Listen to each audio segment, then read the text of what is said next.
El 7 de agosto de 1943, en su cuartel general en Sicilia, el general Omar Bradley redactó la orden más difícil de su carrera, el relevo del mando del general de división Terry de la Mesa Allen, comandante de la legendaria Primera División de Infantería, la Big Red One.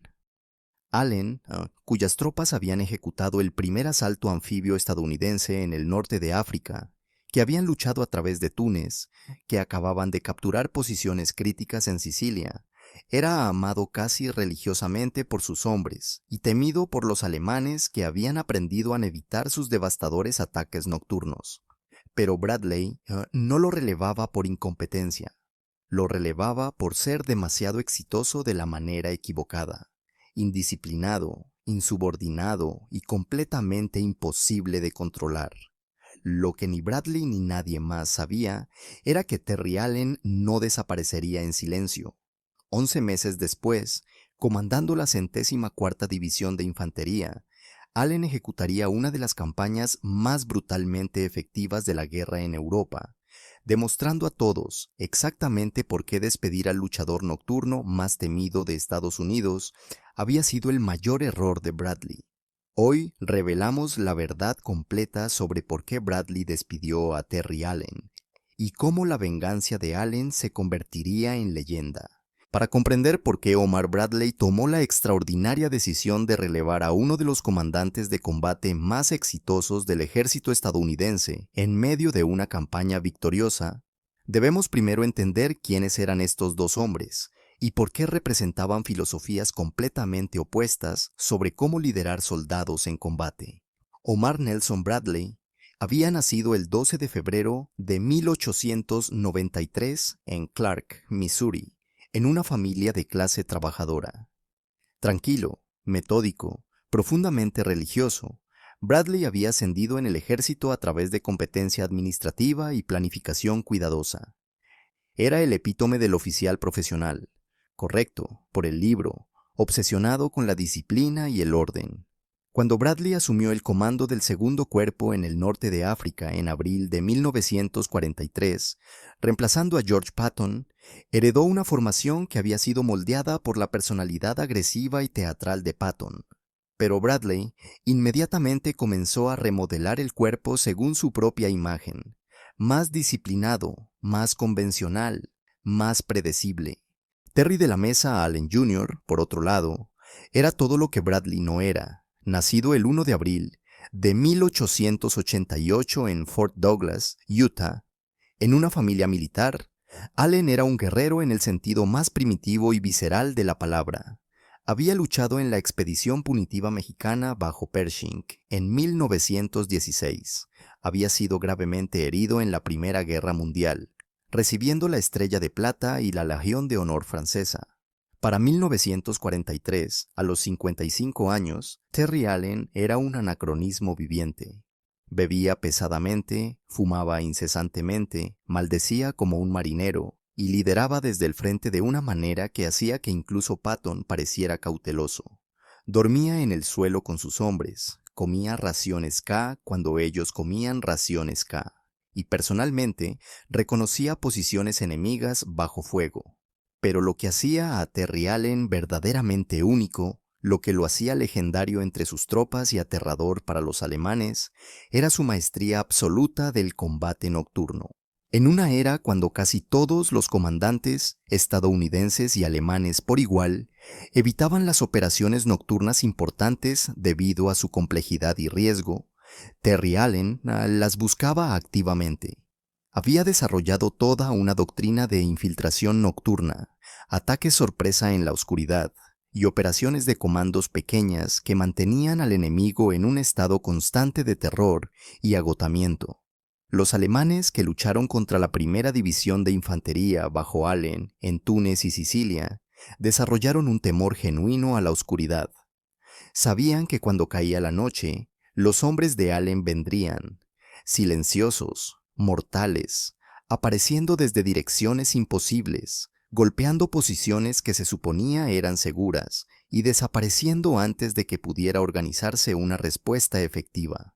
Un prisionero alemán capturado en Túnez en mayo de 1943 declaró durante su interrogatorio: "No tememos a los estadounidenses durante el día. Tienen más tanques, más artillería, más aviones. Pero podemos luchar contra eso. Lo que no podemos luchar es la noche. Cuando la noche llega, la División Roja viene, y no hay defensa contra fantasmas". Pero esta efectividad tenía un costo que Bradley encontraba inaceptable: disciplina. La primera división de infantería bajo Terry Allen era notoriamente indisciplinada fuera del combate. Los soldados peleaban en bares, desobedecían regulaciones sobre uniformes y saludos, tenían tasas de enfermedades venéreas más altas que otras divisiones, y mostraban una arrogancia que rayaba en el desprecio hacia otras unidades estadounidenses. Allen no solo toleraba este comportamiento, lo fomentaba activamente. Creía que los soldados que eran lobos salvajes fuera de combate eran los mismos lobos salvajes que necesitabas en combate.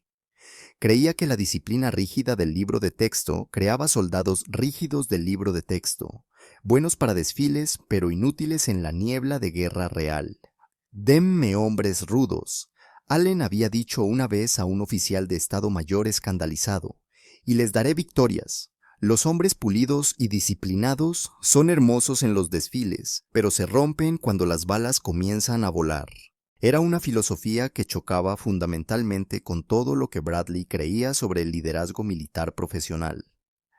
La tensión entre Bradley y Allen había estado construyéndose desde que Bradley asumió el comando del segundo cuerpo, pero llegó a un punto crítico durante la campaña de Sicilia en julio a agosto de 1943. La primera división de infantería había desembarcado en Sicilia el 10 de julio, como parte del séptimo ejército de Patton. A Allen se le asignó capturar el aeródromo de Gela, una posición crítica que los alemanes defenderían ferozmente. Lo que siguió fue exactamente el tipo de operación que hacía a Allen brillante y a Bradley furioso. Allen lanzó una serie de ataques nocturnos agresivos que tomaron completamente por sorpresa a los defensores alemanes. Ignorando las líneas de fase planificadas cuidadosamente y los horarios coordinados, Allen empujó sus regimientos hacia adelante oportunísticamente, aprovechando cada debilidad que encontraban. En 3 días, la primera división había capturado no solo Gela, sino también varias ciudades más que no estaban en sus objetivos originales.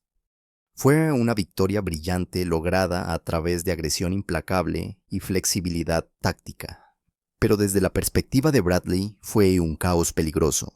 Allen había ignorado órdenes sobre objetivos de fase. Había avanzado sin coordinación adecuada con unidades adyacentes. Había puesto a su división en posiciones donde podría haber sido aislada y destruida si el enemigo hubiera contraatacado efectivamente. El hecho de que el enemigo no hubiera contraatacado efectivamente, que la agresión de Allen los había mantenido permanentemente desequilibrados, era irrelevante para Bradley. Las reglas existían por razones, y Terry Allen las estaba rompiendo constantemente. Pero lo que finalmente convenció a Bradley de que Terry Allen tenía que irse no fue una sola batalla o una sola violación de protocolo. Fue un patrón de comportamiento que Bradley concluyó era corrosivo para todo el ejército. El 22 de julio de 1943, apenas 12 días después de la invasión de Sicilia, Bradley recibió un informe de la policía militar sobre un incidente en el pueblo recién capturado de Vitoria. Soldados de la primera división de infantería habían iniciado una pelea masiva con soldados de la 45ª división de infantería en un bar local. La pelea había comenzado cuando soldados de la primera división, borrachos y beligerantes, habían comenzado a fanfarronear sobre su superioridad sobre otras divisiones estadounidenses. Cuando soldados de la 45ª división objetaron, la situación escaló a violencia física.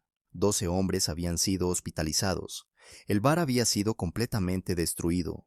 Cuando la policía militar intentó arrestar a los perpetradores, oficiales de la primera división habían interferido, argumentando que sus hombres estaban bajo su jurisdicción y no podían ser arrestados por MPS de cuerpo. Bradley convocó a Allen a su cuartel general al día siguiente. Según el relato posterior del propio Bradley en sus memorias, la confrontación reveló exactamente cuán incompatibles eran sus filosofías. Terry, comenzó Bradley, manteniendo su tono controlado con esfuerzo visible. Tus hombres están fuera de control. Esta pelea en Vitoria es solo el último de docenas de incidentes. Tu división tiene la tasa de disciplina más pobre en todo el segundo cuerpo.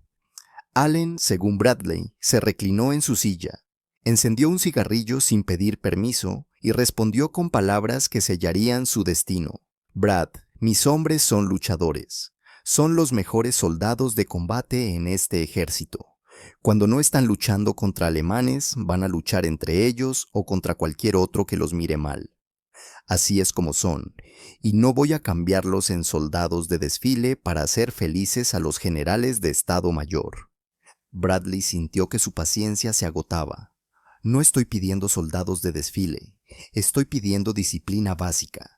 Estoy pidiendo que tus hombres obedezcan las reglas que todos los demás soldados tienen que obedecer. Las reglas, replicó Allen, fueron escritas para ejércitos en tiempos de paz. Estamos en guerra, y en guerra lo que importa es matar alemanes y mantenerse vivo. Mis hombres hacen ambas cosas mejor que nadie en este ejército. Tus hombres, respondió Bradley, su voz ahora fría, también están creando problemas que distraen de la misión. Están dañando la moral de otras unidades con su arrogancia. Y están estableciendo un ejemplo que, si se permite extenderse, destruirá la cohesión de este ejército. Allen se inclinó hacia más adelante, su rostro enrojeciendo. Cohesión del ejército. Eso es lo que te preocupa. Mientras tanto, estoy perdiendo hombres todas las noches en combate real. ¿Sabes cuántos alemanes hemos matado en las últimas 2 semanas? ¿Sabes cuántas posiciones hemos capturado que se suponía eran impenetrables? Pero tú estás preocupado porque mis muchachos rompieron algunos muebles de bar. Era exactamente el tipo de insubordinación que Bradley no podía tolerar. Pero lo que empeoró la situación fue lo que sucedió después. 3 días después del enfrentamiento con Bradley, Allen estaba planeando otro de sus característicos ataques nocturnos. El objetivo era una posición fortificada alemana en las colinas sobre la ciudad de Caltanissetta. La inteligencia sugería que la posición estaba fuertemente defendida con ametralladoras, morteros y campos de minas. El plan convencional habría sido un asalto durante el día precedido por un intenso bombardeo de artillería. Pero Allen decidió hacer exactamente lo opuesto. Un asalto nocturno por infantería sin preparación de artillería, confiando completamente en el sigilo y la sorpresa. Y para asegurar el éxito, Allen haría algo que ningún general de división estaba supuesto a hacer. Personalmente, acompañaría a las tropas de asalto. En la noche del 26 de julio, Terry Allen, de 55 años, general de 2 estrellas, se unió a una compañía del 16º Regimiento de Infantería, mientras se infiltraban silenciosamente hacia las posiciones alemanas. Llevaba un rifle M1 Garand como soldado raso. No tenía guardaespaldas, no había informado a nadie en el cuartel general del cuerpo de su intención. La operación fue un éxito brillante. Los alemanes, completamente sorprendidos por un ataque nocturno que emergió de una dirección que habían juzgado inaccesible, fueron sobrepasados en menos de 30 minutos. La posición fue capturada con bajas estadounidenses mínimas, pero cuando Bradley se enteró de lo que Allen había hecho, su reacción no fue de admiración, sino de furia absoluta. Bradley convocó a Allen a su cuartel general el 28 de julio. Esta vez, también presente estaba el general George Patton, comandante del 7º Ejército y técnicamente el superior inmediato de Bradley. Según las notas tomadas por el ayudante de Bradley, la reunión fue tensa desde el principio. General Allen, comenzó Bradley, usando el título formal en lugar del primer nombre, una señal clara de su estado de ánimo. ¿Es cierto que personalmente participó en un asalto de infantería hace 2 noches? Allen no lo negó. Sí, quería reconocimiento personal del terreno y las defensas enemigas. La mejor manera de hacerlo era ir con las tropas de asalto. ¿Informó esta intención a alguien en el cuartel general del cuerpo? No. Entiende que si hubiera sido capturado o muerto, habría comprometido la seguridad operacional de todo el segundo cuerpo, que tiene conocimiento de nuestros planes, disposiciones de fuerzas y capacidades que ningún general debe arriesgar en combate directo. Allen se encogió de hombros. El riesgo era mínimo, sabía lo que estaba haciendo, y la operación tuvo éxito. Bradley se volvió hacia Patton, esperando apoyo, pero Patton, cuya propia filosofía de liderazgo se inclinaba más hacia Allen que hacia Bradley, simplemente dijo: Brad, Terry logró sus objetivos. La posición fue capturada. Las bajas fueron ligeras. Desde una perspectiva puramente militar, fue un éxito. Bradley sintió que estaba siendo socavado por su propio comandante. George, no se trata de si fue un éxito táctico. Se trata de si podemos permitir que los generales de división ignoren protocolos básicos de seguridad y cadena de comando. Patton suspiró. Brad, has dejado claro tu posición, pero necesito que Terry y la primera división para las próximas operaciones. Podemos abordar cuestiones de disciplina después de que Sicilia esté asegurada. Fue un aplazamiento temporario, pero Bradley sabía que su tiempo estaba llegando. Patton no estaría siempre allí para proteger a Allen. Durante las siguientes 2 semanas, mientras la campaña de Sicilia continuaba, Bradley comenzó a documentar meticulosamente cada instancia de insubordinación de Allen, cada violación de protocolo, cada incidente de indisciplina en la primera división. Recopiló informes de policía militar sobre peleas y alteraciones. Documentó casos donde Allen había ignorado órdenes sobre objetivos de fase. Registró instancias donde la primera división había avanzado sin coordinación adecuada con unidades adyacentes. Y el 5 de agosto, Bradley presentó un caso completo al general Dwight Eisenhower, comandante supremo aliado, argumentando que Terry Allen debía ser relevado del comando. Eisenhower, leyendo el dossier de Bradley, se enfrentó a una decisión difícil. Por un lado, Allen era indudablemente uno de los comandantes de combate más efectivos del ejército. Por otro lado, Bradley tenía razón en que la disciplina y el orden eran esenciales para un ejército moderno. Pero lo que finalmente inclinó la decisión fue algo que Bradley enfatizó en su memorándum final. La primera división de infantería se ha vuelto tan identificada con Terry Allen personalmente que ya no es una división del ejército estadounidense. Es el ejército privado de Allen. Los hombres son leales a él, no al ejército. Y eso es peligroso para la cohesión a largo plazo de nuestras fuerzas. Era un argumento que resonó con Eisenhower, quien estaba obsesionado con mantener la unidad y cohesión aliada. El 7 de agosto de 1943, Eisenhower autorizó a Bradley a relevar a Allen del comando de la primera división de infantería. Cuando Bradley le dio la noticia a Allen, la reacción del general fue de shock silencioso. Según el relato de Bradley, Allen simplemente preguntó: ¿Es por incompetencia? No, respondió Bradley.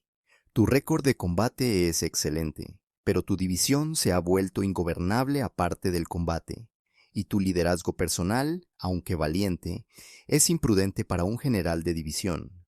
Allen asintió lentamente, luego dijo algo que Bradley nunca olvidaría. Brad, has cometido un error. Algún día, cuando realmente necesites a alguien que pueda hacer lo imposible, recordarás que despediste al único hombre que sabía cómo hacerlo. Terry Allen dejó Sicilia en agosto de 1943 como un hombre roto. A los 55 años, después de una carrera militar que abarcaba 4 décadas, después de construir la primera división de infantería en la máquina de combate más temida del ejército estadounidense, fue enviado de regreso a Estados Unidos en lo que todos entendían era un exilio disfrazado. El ejército le ofreció un puesto administrativo en el comando de entrenamiento. Era un trabajo de escritorio, seguro, respetable y completamente inadecuado para un hombre como Terry Allen. Pero Allen tenía otros planes. Si Bradley pensaba que podía silenciar al luchador nocturno más temido de Estados Unidos con una asignación de escritorio, estaba profundamente equivocado. Durante semanas, Allen presionó a todos los contactos que tenía en Washington. Escribió cartas, Hizo llamadas telefónicas, llamó a favores acumulados durante décadas de servicio. Su mensaje era simple: denme otra división, denme una oportunidad de demostrar que Bradley estaba equivocado. En octubre de 1943, Allen recibió lo que quería: comando de la 104ª División de Infantería, una formación completamente nueva que estaba siendo activada en Camp Adair, Oregon. La división ni siquiera tenía un apodo todavía. Era una pizarra en blanco, y Terry Allen estaba a punto de convertirla en su obra maestra. Durante los siguientes 13 meses, Allen moldeó la 104ª División según su propia imagen. La llamó Timberwolves, lobos de madera, porque quería hombres que fueran tan salvajes, tan implacables, tan imposibles de domesticar como los lobos. Entrenó a la división obsesivamente en combate nocturno. Cada soldado aprendió navegación nocturna, infiltración silenciosa, uso de cuchillos y granadas en cuartos cercanos. Llevó a cabo ejercicios de entrenamiento que duraban días enteros en la oscuridad total. La noche, les dijo Allen a sus hombres una y otra vez, es tu mejor arma. Los alemanes tienen mejores tanques, mejores ametralladoras, más experiencia. Pero son humanos, y los humanos tienen miedo de la oscuridad. Vamos a convertir ese miedo en terror. Y a diferencia de su tiempo con la primera división, Allen implementó una disciplina férrea fuera del combate. Los hombres que peleaban en bares eran castigados severamente. Los que desobedecían órdenes en el entrenamiento eran relevados. Allen había aprendido de su error en Sicilia. Podías tener lobos salvajes en combate, pero tenían que ser lobos entrenados, lobos disciplinados, lobos que mataban cuando y donde se les ordenaba. En septiembre de 1944, la 104ª División de Infantería desembarcó en Francia y fue asignada al Primer Ejército, comandado ahora por el general Courtney Hodges, y fue asignada al sector más difícil del frente, el bosque de Hurtgen. El bosque de Hurtgen era un infierno verde, denso, oscuro, lleno de búnkers alemanes fortificados y campos de minas. Había destrozado división tras división estadounidense. Era llamado el molino de carne por los soldados que luchaban allí, y era exactamente el tipo de terreno donde Terry Allen prosperaba. Durante los siguientes 3 meses, de octubre de 1944 a enero de 1945, la 104ª División de Infantería ejecutó una campaña que se convertiría en legendaria. Allen lanzó operación nocturna tras operación nocturna. Sus Timberwolves se infiltraban en posiciones alemanas en la oscuridad, eliminaban a los defensores silenciosamente y desaparecían antes del amanecer. Los alemanes, acostumbrados a la predecibilidad estadounidense de ataques durante el día precedidos por bombardeos masivos, estaban completamente desconcertados. Un documento de inteligencia alemana capturado en diciembre de 1944 contenía esta evaluación. La 104ª División estadounidense bajo Allen opera con métodos no convencionales que son extremadamente efectivos en terreno boscoso. Sus ataques nocturnos han creado un estado de terror entre nuestras tropas. Recomendamos evitar el compromiso nocturno con esta formación cuando sea posible. Era exactamente el mismo tipo de reputación que la primera división había ganado bajo Allen en el norte de África y Sicilia. Terry Allen había hecho exactamente lo que había prometido. Había creado otra máquina de combate nocturno letal. Pero hubo una diferencia crítica esta vez. La 104ª División, a diferencia de la primera, era disciplinada. No había peleas masivas en bares. No había arrogancia que alienara a otras unidades. Allen había perfeccionado su fórmula: lobos salvajes en combate, soldados profesionales fuera de combate. En enero de 1945, mientras la 104ª continuaba destrozando posiciones alemanas en el Hurtgen, los informes comenzaron a llegar al cuartel general del 12º Grupo de Ejércitos, ahora comandado por Omar Bradley, quien había sido ascendido a comandante de grupo de ejércitos. Bradley leyó los informes con emociones contradictorias. Por un lado, Allen estaba demostrando ser exactamente el comandante de combate brillante que Bradley siempre había sabido que era.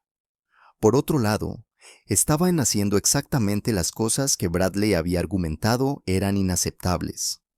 Tácticas no convencionales, operaciones de alto riesgo, liderazgo personal desde el frente. Pero esta vez, no había quejas sobre indisciplina, no había informes de peleas o insubordinación.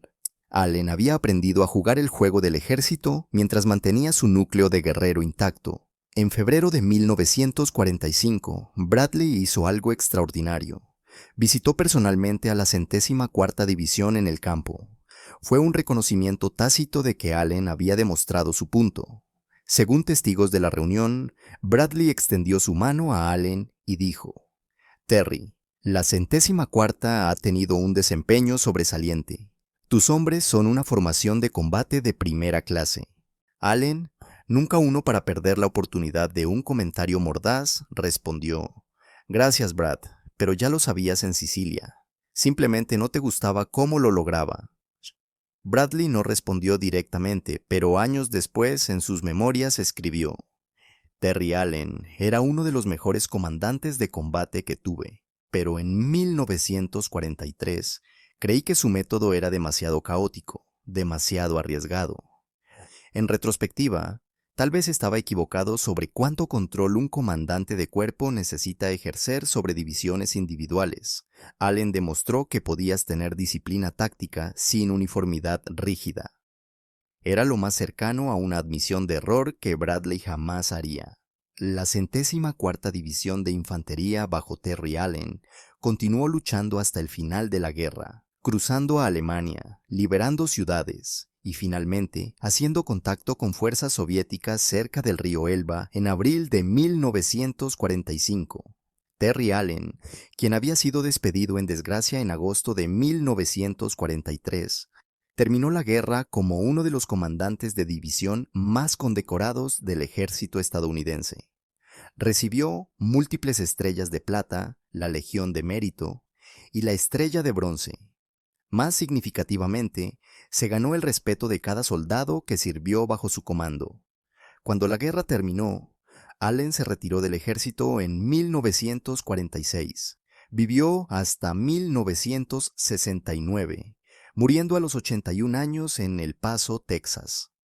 En sus últimos años, escribió extensamente sobre tácticas de combate nocturno, argumentando que el ejército estadounidense había abandonado prematuramente las lecciones de la Segunda Guerra Mundial. La venganza de Allen no fue ruidosa o dramática. Fue silenciosa, profesional y completamente devastadora. Demostró que Bradley estaba equivocado no a través de quejas o protestas, sino haciendo exactamente lo que Bradley había dicho que era imposible: crear una división tan letal como la primera, pero disciplinada de maneras que satisfacían al ejército institucional.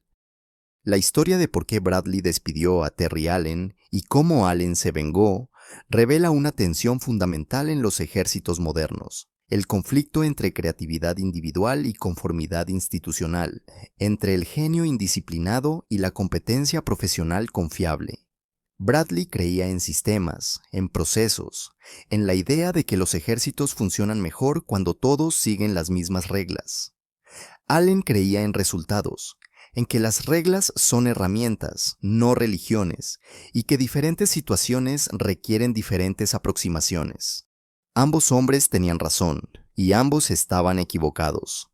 Bradley tenía razón en que la indisciplina de la primera división en Sicilia era un problema que necesitaba ser abordado, pero estaba equivocado al pensar que la única solución era remover a Allen. Una conversación honesta, estándares claros, podría haber logrado lo que el despido no pudo. Allen tenía razón en que la guerra requiere flexibilidad, agresividad y la voluntad de romper reglas cuando la situación lo exige. Pero estaba equivocado al pensar que podía ignorar completamente las preocupaciones legítimas sobre disciplina y cohesión del ejército. La ironía es que tomó ser despedido para que Allen aprendiera la lección que Bradley había estado tratando de enseñarle. Y tomó ver a Allen tener éxito con la 104ª para que Bradley aprendiera la lección que Allen había estado tratando de enseñarle. La historia de Terry Allen, el luchador nocturno más temido de Estados Unidos, despedido por el hombre que valoraba el orden sobre el caos, solo para regresar y demostrar que ambos estilos podían coexistir. Nos obliga a confrontar preguntas difíciles sobre liderazgo, creatividad y conformidad. ¿Cuánta indisciplina debe tolerar un ejército de comandantes brillantes pero no convencionales? ¿Cuánta conformidad debe exigir antes de que aplaste la creatividad que gana guerras? ¿Y cómo encuentras el equilibrio entre lobos salvajes que ganan batallas y profesionales disciplinados que construyen ejércitos sostenibles? ¿Crees que Bradley hizo lo correcto al despedir a Allen en 1943? ¿O debería haber encontrado una manera de canalizar el genio de Allen sin destruir su espíritu? ¿Y qué te dice la venganza de Allen sobre el carácter y la determinación? Déjame saber tu opinión en los comentarios. No olvides suscribirte y activar la campanita de notificaciones para más historias sobre los líderes no convencionales que cambiaron la guerra. La Segunda Guerra Mundial no fue ganada solo por generales perfectamente pulidos. Fue ganada también por lobos salvajes que supieron cuándo aullar y cuándo morder. Gracias por acompañarme en esta exploración del hombre que fue despedido por ser demasiado efectivo de la manera equivocada, y que regresó para demostrar que tenía razón todo el tiempo. Nos vemos en el próximo video.